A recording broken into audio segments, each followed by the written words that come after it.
Hi, this is Terrence with Mission Critical. I'm going to talk to you tonight about our education administration. And as we look at the Department of Education and just how we facilitate education in the state of Alaska, we have to recognize what some of the cost drivers are. And when we're looking at savings across the state, it doesn't all rest in the classroom with the classroom teacher. And that, I think, is the problem that we're facing. I'm going to show you some things tonight where the problem areas are, and then reveal to you what Mission Critical thinks we could start with as a first stepping stone to get money correctly positioned and put back in the classroom with direct services to students. First off, this slide here says it all. We have too many supervisors. If you want details on this, you can go to the Mission Critical website. We have an entire section there posted over the last couple of days that compares Alaska against California. Why did we do that? Alaska has the smallest population. California has the largest population. Alaska has the lowest number of students of all 50 states. California has the highest number of students. We're only comparing populations with that comparison, but California has 73 or 79 superintendents that administer 6.2 million students. That's about 79,000 students per administrator. We have here in Alaska 54 superintendents administering 131,000 students. It's a ratio of about 1 to 2,400. More details, you can go to the Mission Critical website and check that out. First thing I want to highlight is our current structure. We have 54 separate school superintendents here in the state of Alaska. And when you look at that, how are we dividing it or creating, and why do we have those? One I'd like to pick out that's not on this slide, but it's Mount Edgecombe High School, my alma mater. We have one superintendent for one high school. There are no middle schools or elementary schools included in that. And the high school has 400 students, one superintendent, and they have a principal, and they have lead teachers and a staff. It's just incredible why we couldn't have another superintendent that oversees other schools also encompass administering Mount Edgecombe High School. So we have on Prince of Wales Island, we have 4 separate school districts, and each requiring its own administrative structure, and each one's going to have its own school board, and we're having all these funds that sort of tie into that. And what we need to be looking at is, as we're looking at a constraint on funds, we don't and should not be focused on trying to take the money from the students or from the teaching areas, the direct services. We need to be looking at administrative areas. And when we're obviously showing you that we have an overweighted and very burdensome administrative structure to our Alaskan education system, that's where we need to work on. Pelican School District has one school with 11 students, and we have a superintendent overseeing that. Now in Anchorage, we have one superintendent for 50,000 students and 100 schools. That doesn't equate.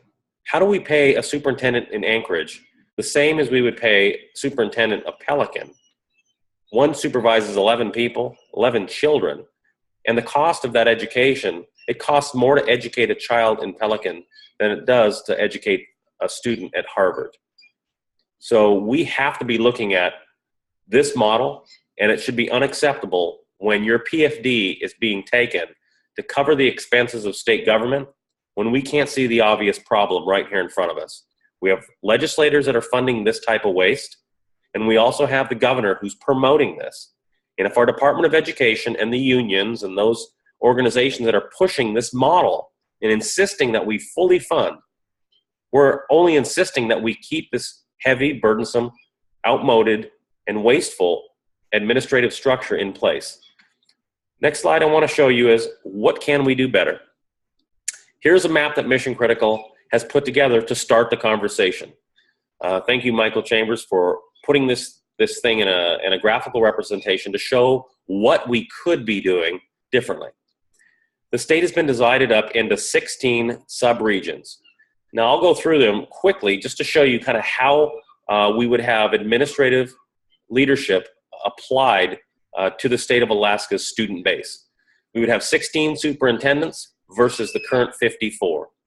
We'll just start up here at the very top of the state here. You have the Arctic region. They're all color-coded. And you can see that one superintendent might have a large geographic area, but through technology like I'm using with you tonight to deliver this, they could actually communicate with their teachers free, no cost to the school district, over very low bandwidth systems, and be able to do a lot of communicating. Then you have the interior, which is this red area here. You have the Nome district, which is kind of a dark blue, almost a navy blue. You have Fairbanks, which is the small purple in here. You have Bethel, which is the large white area out to the left here of the picture, which is the west side of the state. The Bristol Bay district, and we're calling the Dillingham district, and you can see where what that encompasses. It's purple. You have the Aleutian district, is a little bit further out. It also includes the Pribilofs, all the way out past Falls Pass to the end here. You have the Mat-Su right here in the south central area. You have Anchorage, you can sort of see that. You have the Kenai district, which is the entire Kenai Peninsula. You also have Kodiak. Juneau, which is down in the southeast area here. Sitka has its own district, which could potentially encompass the Mount Edgecombe High School. And then you have down here Ketchikan. The entire gray area are all the rural districts in southeast Alaska. And the reason why we don't group all of southeast together is because those urban districts and those rural districts are quite different. And so the needs and what it would take to actually focus on them would be more appropriate in our estimation to do it like this. Our current costs right now are about $10.5 million to administer the way we're doing it with 54 superintendents.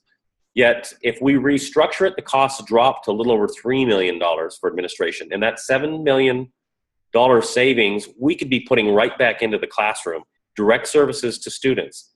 That's a lot of education that can be happening. We can be putting that back into technology. We can be putting it into books, new curriculum development, hiring teachers where it's hard, maybe even increasing salaries for some of the teachers in communities where it's very hard to retain them. There are a lot of ways we can use $7.4 million that doesn't have to be put into an administrative waste dump. So as we're looking at ways out of this mess, let's consider ideas like this. Let's drive the conversation. Mission Critical's map and solution here is not the only way forward, but it's definitely a conversation starter. Thank you again for watching, and I look forward to speaking to you again on the next one. You're going to like it. It's going to be about public safety. Thank you.